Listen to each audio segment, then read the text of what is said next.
Hello and welcome back to the David67 Celtic News YouTube channel.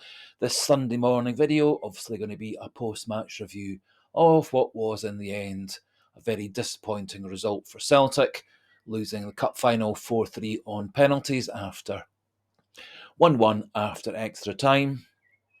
It was a truly awful performance by the Celtic players in a truly awful, rotten game of football, one of the poorest cup finals I've seen ever in 50 plus years of watching football. And in the end, well done to Aberdeen. They came with a much better game plan than Celtic. They committed themselves to that game plan, kill the game, stifle Celtic's attacking intent.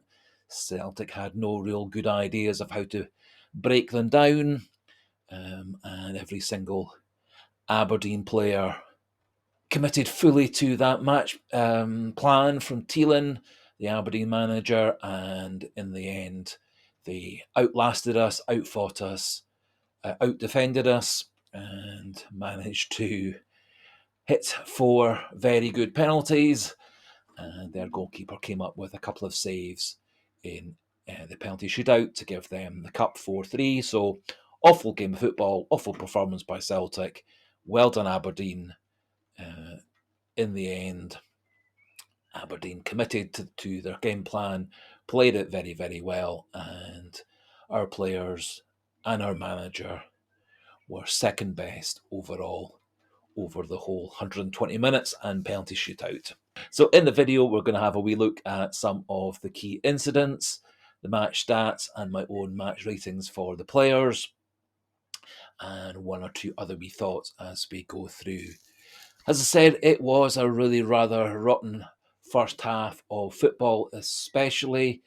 In essence, Celtic had one half chance. That was a shot by Greg Taylor from around 25-30 yards that just went over the bar. I think Mitov in the goal probably would have saved it had it been on goal. However, it just went over the bar. Otherwise, a lot of passes and crosses going astray, an awful lot of passing back and forward, side to side, and rarely ever any players actually making any progress up. The pitch, very little service for Dyson Maida, very little service for Adam Ida, who tried their hardest, but they can't do very much if Celtic aren't getting them the ball. And for some reason, every single move seemed to have Callum McGregor as the one and only player initiating the move, which is why I think the absence of Rio Atati was really rather major, as he often acts as a focus for passing and attacks, and neither Paulo Bernardo or Luke McCowan or Arnie Engels really stepped up into that role during the game to supplement Cal McGregor, although I don't have the actual stats, but it certainly felt like 90% of Liam Scales' passes were either to Callum McGregor or to Cameron Carter-Vickers, and very few passes by anyone really got Celtic on the move, and Celtic seemed bereft of ideas of how to break down Aberdeen. Celtic did take the lead in the 39th minute, a corner whipped in, a good corner. Cameron Carter-Vickers seemed to get some form of deflection on the ball. The ball then rebounded off Dorrington and clipped the far post and bounced past Mitov, and Celtic had a 1-0 lead at half-time. Celtic did actually come out a wee bit brightly in the second half. Good quick break down the Celtic left wing with Adam Ida onto Dyson Maida. Dyson Maida, nice cross into the box, but unfortunately Nicholas Kuhn's shot was rather poor and mishit, and the chance was lost. Celtic did get another chance from a corner in the 52nd minute. Nice whipped in front post corner. Dyson Maida did get up there with his head, but unfortunately the ball went well over the bar. And then what could well have been the goal that won the game for Celtic, Arnie Engels unfortunately clipping the outside of the post and the ball bouncing away from the Celtic attackers in the box.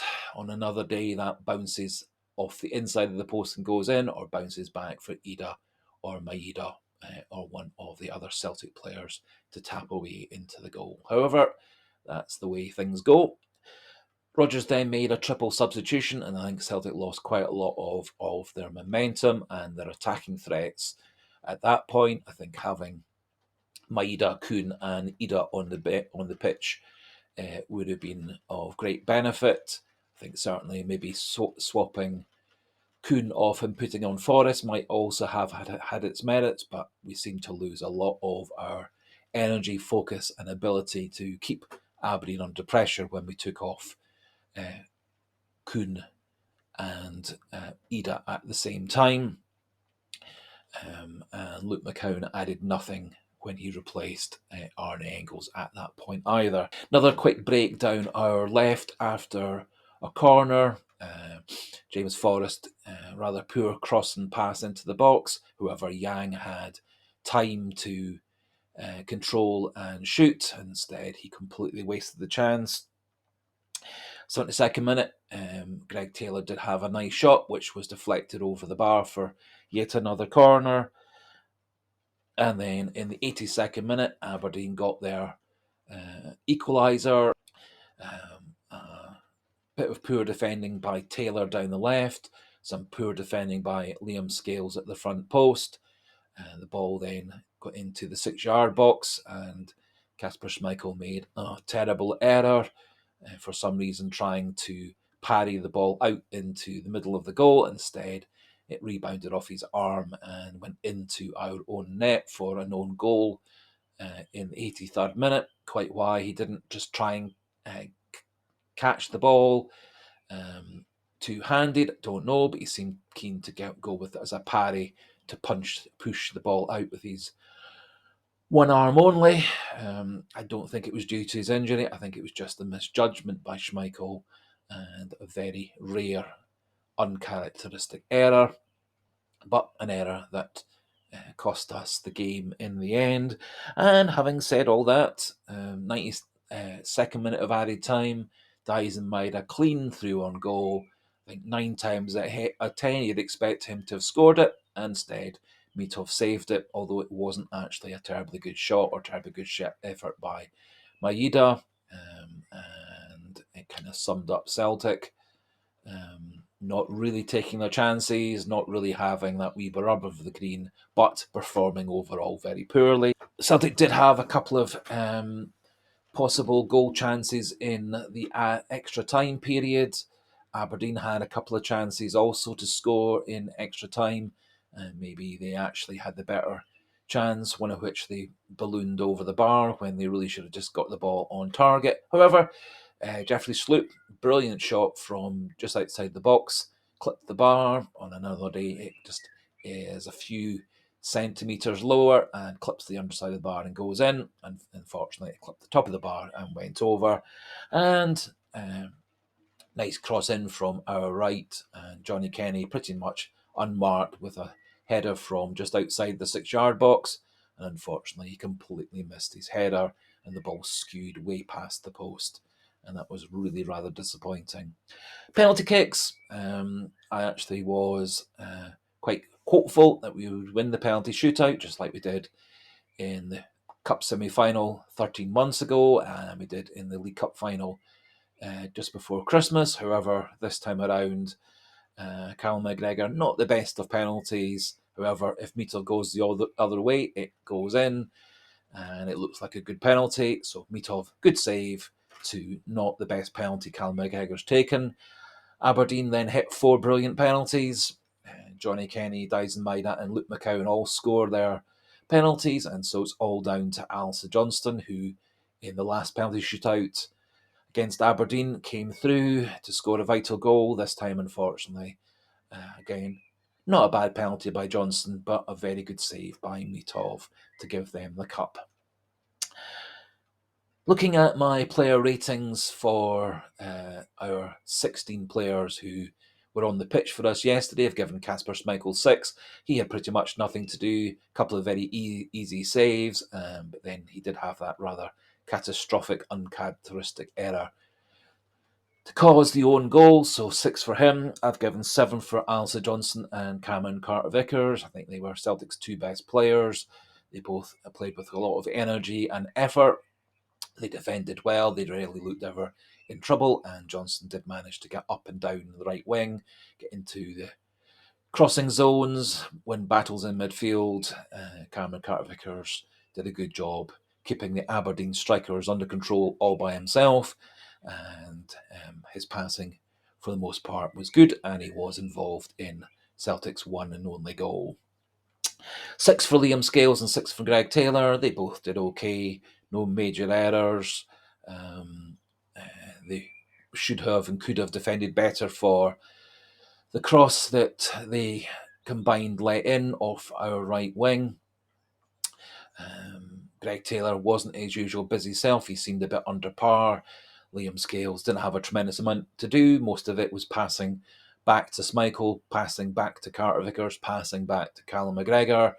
And he did get himself forward a few times, but did seem to miss the ability to have the killer shot or the killer pass to help Celtic move forward. Callum McGregor was involved in pretty much everything Celtic did, giving them 6.5. The problem was, although he was involved in pretty much everything Celtic did, a lot of his passing was under par, a lot of his shooting was under par, he wasn't really controlling things in midfield and calming things down when Celtic were getting close to the win in the last 10-15 minutes of the game. He did do some nice fighting back and battling back to win the ball back to stop Aberdeen attacks, but not really his best performance. I've given 6 for both Paolo Bernardo and Arnie Engels. They were both in and out the game. I thought Paolo Bernardo faded away the further and further we got into the game. And in the end, they were both disappointing and really showed that we missed Rio Tati amazingly. Nicholas Kuhn, I've given 6.5. I thought he was quite bright and breezy up and down his wing, cutting in off his wing on a regular basis. Did have a half chance right at the start of the second half that he should have hit better. Unfortunately, he didn't. And I think taking him off at 63, 64 minutes, Celtic lost an attacking threat that they could have done with going later into the game. Also, having Maeda and Kuhn out on the wings does give Celtic out balls. Similarly, having Ida on the pitch would have given Celtic another different option of keeping Aberdeen under pressure. And around about that spell is when Aberdeen got back into the game because we released a lot of the pressure off of them. Given both Dyson Maeda and Adam Ida 6 out of 10, I thought they both did okay. Didn't get an awful lot of service. Maeda had a couple of nice crosses. Ida tried his best to keep the Aberdeen defenders occupied. Didn't really have any proper chances to score himself. Did actually give Celtic an out ball on a few occasions to keep Aberdeen under pressure. Dyson Maeda really should have scored 2 minutes into added time. That would have given us the cup. However, he didn't. And otherwise, it was a really rather disappointing performance by Dyson Maeda.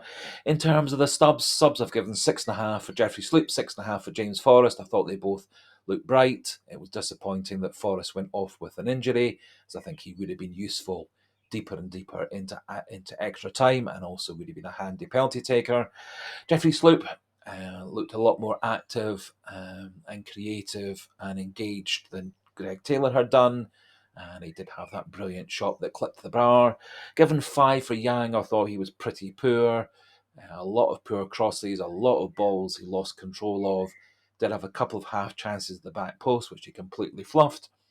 And it would have been great had it been Kuhn or Forrest or Ida or getting those chances instead of Yang. And I've given 5.5 for Kenny and 5.5 for Luke McCowan. They were both a bit disappointing. Luke McCowan not terribly creative, a couple of decent passes, one shot that was blocked. Johnny Kenny huffed and puffed up front, tried his hardest, but when he was given a good chance in the 111th minute in extra time, his header was very poor and went well wide of the goal. So, all in all, very disappointing performance by Celtic. I decided not to give anybody man of the match because no one really deserved man of the match. Although, as I said, plus marks for Johnson and Carter Vickers, and good efforts from two of the subs, Schloop and Forrest. And it was disappointing that Forrest didn't get more time to play, as he at least gave us a different sort of option up and down that side. But a lot of negative marks for Celtic's effort, a lot of negative marks for Celtic's lack of creativity and invention and ideas, and a lot of negative marks for Brendan Rodgers, who didn't really do anything to change the game, didn't do anything to shore up the defence late on to defend that lead with 10, 15 minutes to go, didn't really do anything creative in extra time. And so a lot of negative marks for Rodgers. In terms of the stats, very much Celtic's game in terms of the stats, and if only the game was decided by stats and not by actual goals and penalty kicks converted. Possession was 82 to 18 for Celtic. Shots were 21 for Celtic, 5 for Aberdeen. Of those 21 shots, Celtic had 3 on targets, 10 off targets, and 8 blocked. Aberdeen had 2 shots on target, 2 off target, and 1 blocked. Kasper Schmeichel made 2 saves. Mitov made 3 saves for Aberdeen. Corners were 15 to 4 for Celtic, and also quite significantly, hitting woodwork. Celtic had 2 with Engels and Schloop, and a couple of nearly hit the woodworks with Taylor on 2 occasions. Aberdeen had no hit woodworks. In the end, very disappointing. Bit of a flat end to the season. To be honest, if I'd been offered to win the league and to win the League Cup and be in the cup final at the start of the season, I would have been very happy. But it all feels rather flat, rather sad, rather disappointing that we had a chance to win our 9th treble and blew it on the day due to a lot of factors, mostly because we didn't turn up, didn't have a very good game plan, we didn't change things during the game, which is down to the players, but mostly down to Rodgers, and his substitutions just didn't work. Didn't change the game, didn't change the pattern, didn't give Aberdeen new things to work out, and nor did Rodgers respond to the changes that Aberdeen made. And so, if I was going to give Rodgers a mark, I'd give him 5 out of 10 as well. That just about finishes things off for the Sunday morning video. Do feel free, if you are new to the channel and have enjoyed the video, to click that like button. Also, if you're not yet subscribed, please do click that subscriber button to cheer me up on this rather depressing, disappointing, sad day, and do feel free to pop your own comments into the comment section regarding the game, the performance, etc. So over the summer break, we'll be doing videos every couple of days or so. A couple of important games today in the Croatian League and the Danish League, which will decide whether Celtic are seeded in their final qualifying round game or unseeded. And so we'll be doing a video early in the week just to round up any news of transfers, contracts, and also the situation regarding the European qualifying round seeding or unseeding ranking. So until the next video, goodbye and hail, hail.